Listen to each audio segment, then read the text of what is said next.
tai irgi turbūt pirmiausia tėvynė, tai aš, mano darbai, mano šeima, mano kaimynai, mano miestas, mano sostinė, mano tėvynės istorija.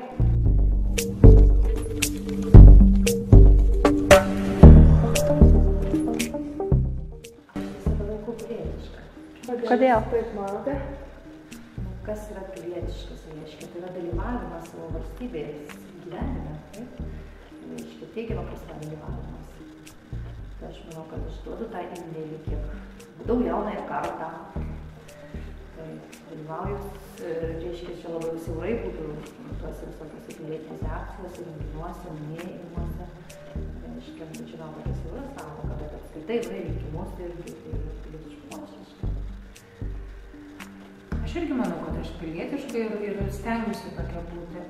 Moku himną, myliu tėvynę, irgi dalyvauju rinkimuose, einu ir skatinu, kad kiti dalyvautų, domiuosi Lietuvos visų gyvenimu, taip. Na ir išgyvenu dėl jos.